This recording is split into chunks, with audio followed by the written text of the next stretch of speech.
Hello, Ohana. Hello, me. February 14th, Valentine's Day still.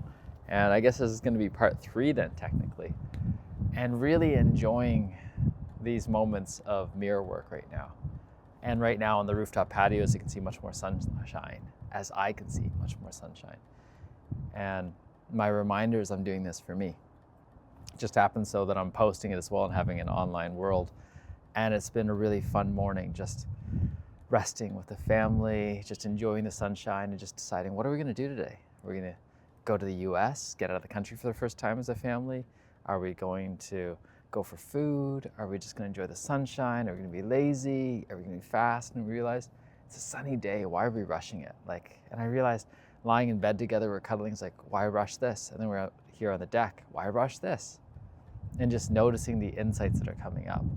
What's the budget for this year for the self-development? Oh, let's say 10,000 US. That's notwithstanding actually starting this Ohana Sage and making it work. And that's part of the reason for wanting to make it work. Because I don't want to question whether I can do more stuff. And let's not overwhelm myself with more stuff. I've got to sign up for these courses now. I've said yes to Ellie as one of my guides, coaches, mentors for the first quarter of this year at least. And we'll see how things unfold. And I was really grateful. I said, whatever's happening, I'm already noticing a change and I like it. And I was like, thank you for saying that, whatever it is. And we don't have to go for the because.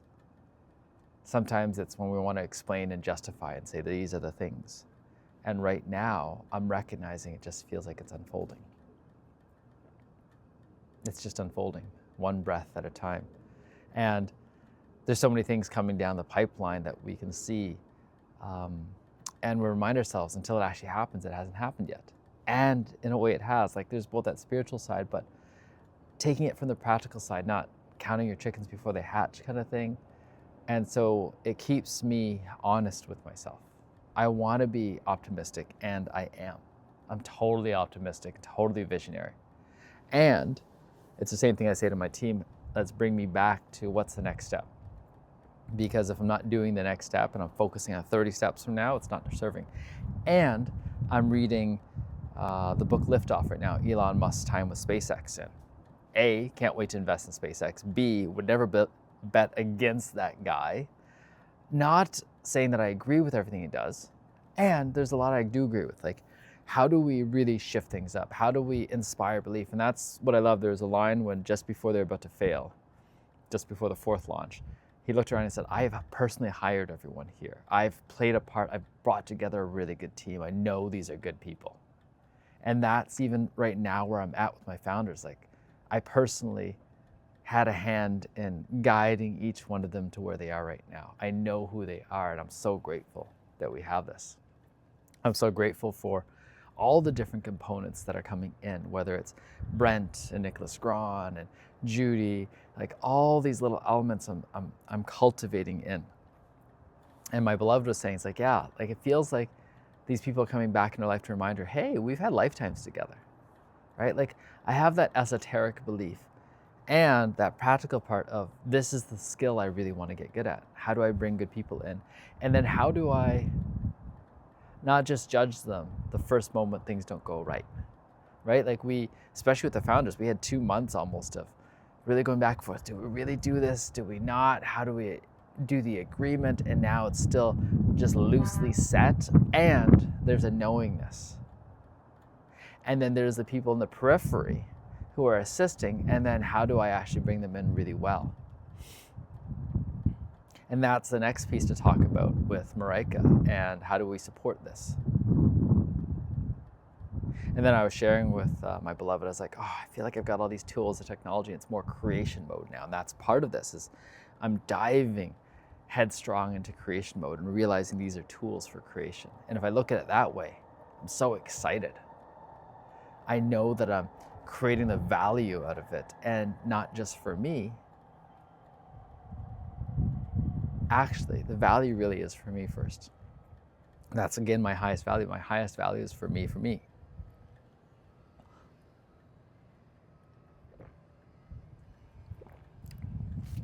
And I could look at that as narcissistic or selfish. And at some point in the future, I'm certain someone's going to tell me that's who I am.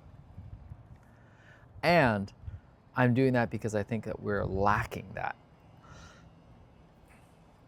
If anything, I think we call it narcissism now because we're so unfamiliar with people actually looking out for themselves first.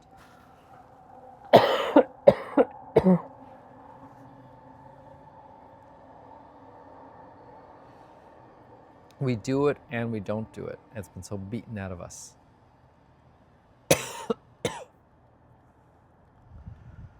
Oh, just trying to listen to my body and the coughing. Because this is a practice for me, I'm not doing this for you. Part of me, if I'm doing this for you, is like, I must deliver right away.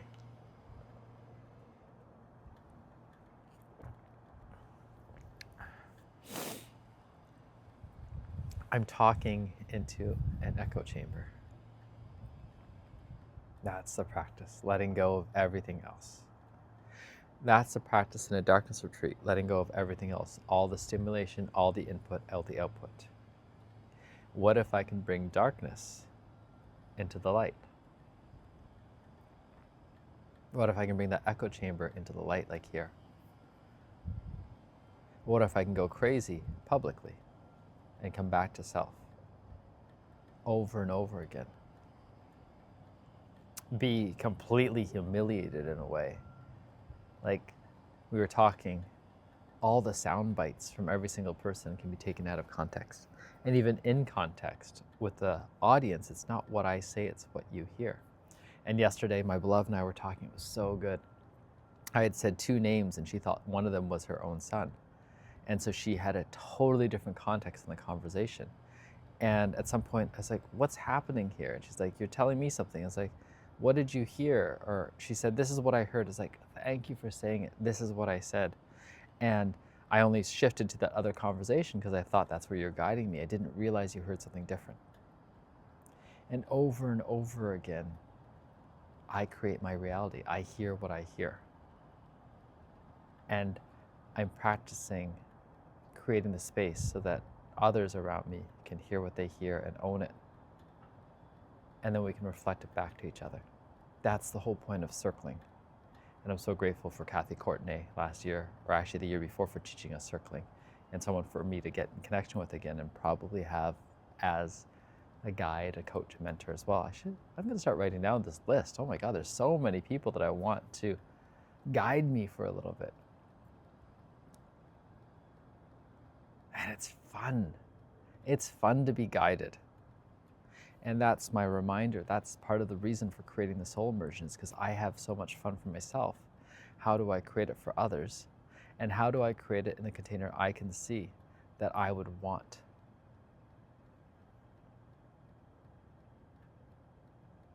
And how to partner, because that's the more challenging thing. In this esoteric world, it's not compromising. It's not hierarchy, it's heterarchy. And as we're trying to shift all these new forms, and that's what my dear friend Brady taught me, actually inadvertently. He was trying to make everything so perfect right away that it couldn't be perfect. And now I'm realizing, how do I be with the imperfection of what's going on? I love that right now, everything I'm creating is kind of imperfectic. Imperfectic. Oh, I love it. Even the word imperfectic. Imperfect.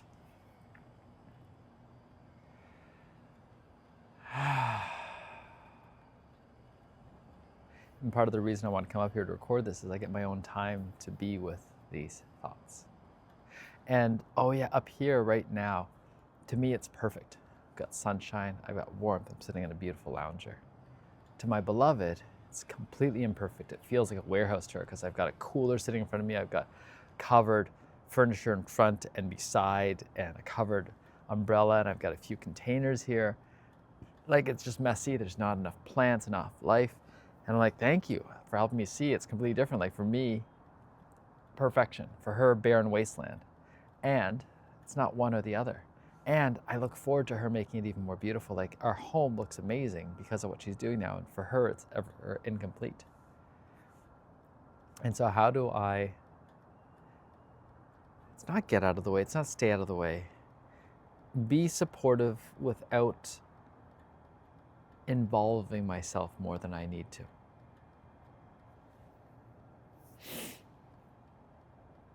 because there's certain places I really want to be involved right now. And it's so important for me to be involved. And there's many places that do not require my involvement right now. And it's so important for me to step back from.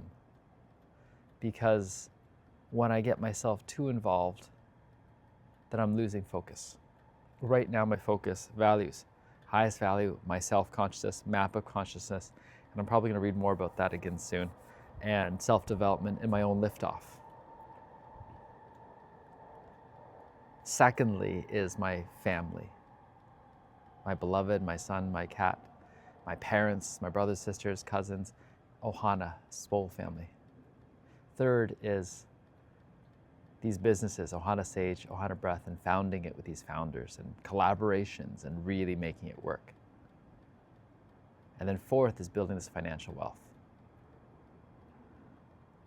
And all of that ties back together. And there's so many little places to look at. How do I actually create what I want to create?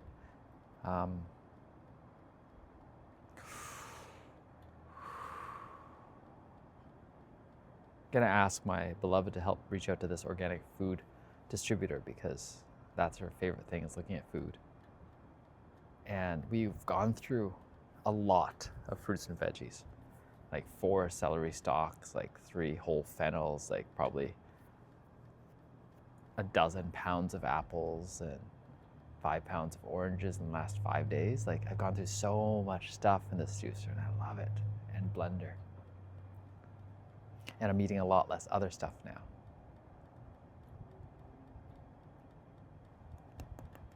And I know my teeth are working still, because I'll still chew on the meats. I'm actually practicing what I'm eating now, chewing a little bit more. I forget and I remember, and I forget and I remember. Because it's tasting the deliciousness and not rushing through the deliciousness. Even right now in life, being in the sunshine, looking out at the trees. I'm stepping away from the mirror work for a second to rest and look at the trees. It's actually not rushing through the beauty of life, the beauty of living.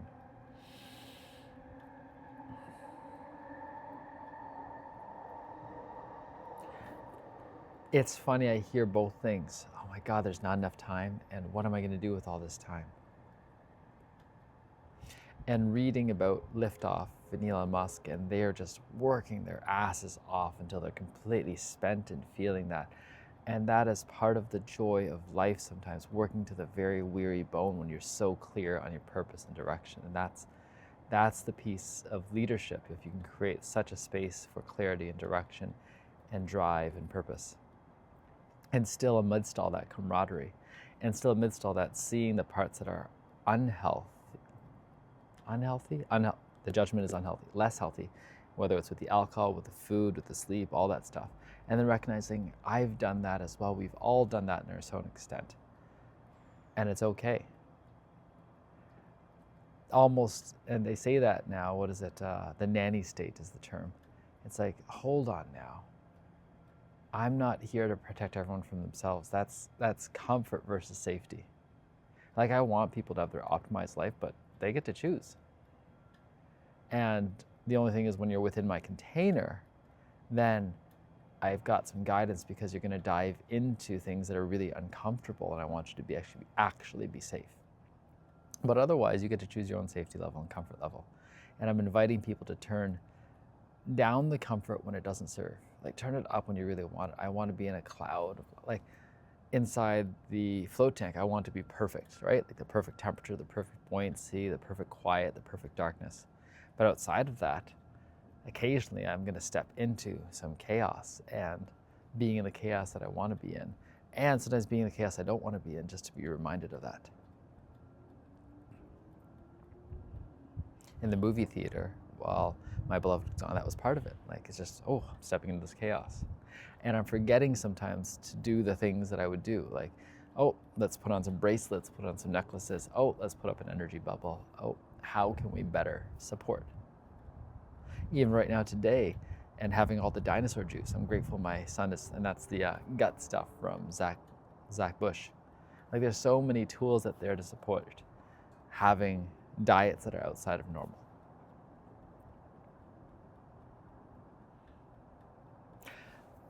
So one of the things I really wanted to explore for myself is looking at the lights. Even this LED screen, I've got a grayscale, so better, less attractive, less desiring to look at it, watch it. And it's emitting blue light. And it's amidst all the sunlight, so it's okay. But inside with the flickering LEDs and the fluorescent lights that are not incandescent, there is something about that, I think. And there's pieces where I recognize that my beloved and I have looked at and tried that we're absolute experts in relative to most of the world. It's the same thing with looking at the PFAS. It's the same thing as looking at mold. It's the same thing as looking at scents and cleaners and household cleaners. It's the same thing as looking at materials. It's the same thing as looking at EMFs. It's like all these things combined. And how to do it without a tinfoil hat on. And we have our tinfoil hats, they're just a little less visible. Like I've got the Aries Tech stuff. I've got the breath wave. Robin Clements introduced another thing to help modulate EMFs. We're turning off and unplugging our router, putting things in airplane mode as much as we can. Like there are all these things we're doing to minimize the electrical interference and recognizing that we're bathed in it all the time. How do we do it in a way where we're honoring the body's ability to regenerate? And over, I'm going to be taking a look into German New Medicine to take a look at these paradigms, which are actually quite complex, and how do I simplify it for myself? Taking a look at this value structure that Dr. Demartini has done, taking a look at this breakthrough experience, all of these things, how do we actually simplify? And first, it's just embodying it. And then taking a look at those words, I'm going to keep saying them, whether it's paradox, the paradox of free will versus a preordained, predestined life. The paradox of wanting natural and wanting bug-free environments. Like right now, my beloved is like, oh, there's not a lot of bugs up here. I'm like, if there were, both of us would be like, too many bugs. And we want more aliveness. So how to be with both. Like someday I do want to go down to the jungle in the Amazon and experience it. And I'm terrified of worms crawling into my feet, getting bitten by something, dying, being really sick. And I recognize these are the reasons we've had all these cures, vaccinations, pesticides, because the world we were in before was very different. And how do I introduce more teachers to my son so that he actually has more resilience with nature than even I do? How does he experience the outdoors through the lens of someone who's actually more experienced in the outdoors than me? Who can actually look at these trees and actually learn something from them? Who can actually tell the difference between them? Who can actually see the animal tracks? Part of that is one of my friends like Brent, or one of my teachers like Yvonne. Like having these men in his life who are guiding him differently than I can. And for me just to take him out in the woods the way that I can right now. Right? And not worry what might happen. There's a part of me that's worried, oh God, I don't want to go through that, and what if he gets wet, and da da da. It's like, so what? Let's try it out. The worst I'll do is I'll carry him back.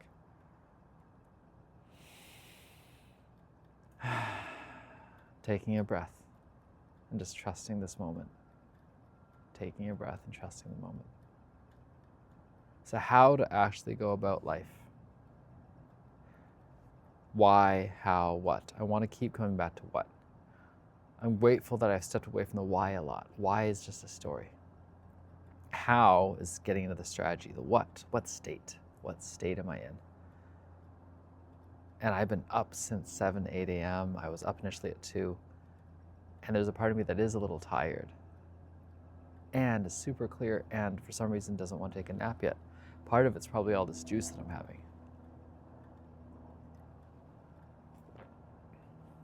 Taking in this concentrated sunlight, unlocking it, and then having the body readily and easily absorb it, and being re-nutrified with all the vitamins, the minerals. And also, I really want more of the biodynamic produce because it's such a difference from even organic. Organics focuses what can't we use. Biodynamic is how do we actually want to grow this in an optimal way. And part of it for me is to start owning all the compost we're producing. How do we actually save and store it better? Haven't figured that out yet. How to actually create a compost out of it, haven't figured that out yet. I would really like to find someone who is good with that.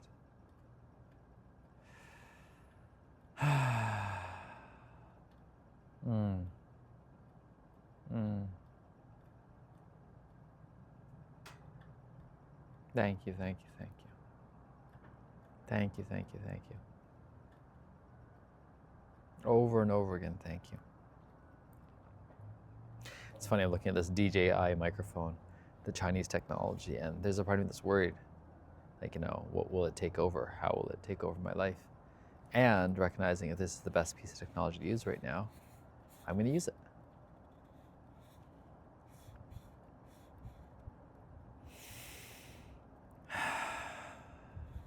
Mirror work. Hello. Mirror, mirror on the wall. Who's the fairest one of all?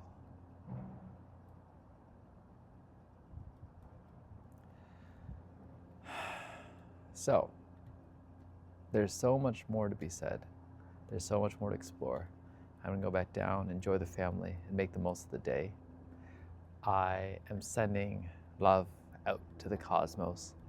I am reminding myself of sustainable fair exchange. I'm reminding myself that I have no idea what the plans are, and I have clues, and let it unfold, and trust, and really enjoy. And what are we here for other than that? And I'm planning our trip to PEI already this year. It's my parents' 50th anniversary. They want us to go back there. So how do I make the phone calls? How do I have the connections in order to make the most of that? And looking forward to what will come out of asking the questions. Ciao for now.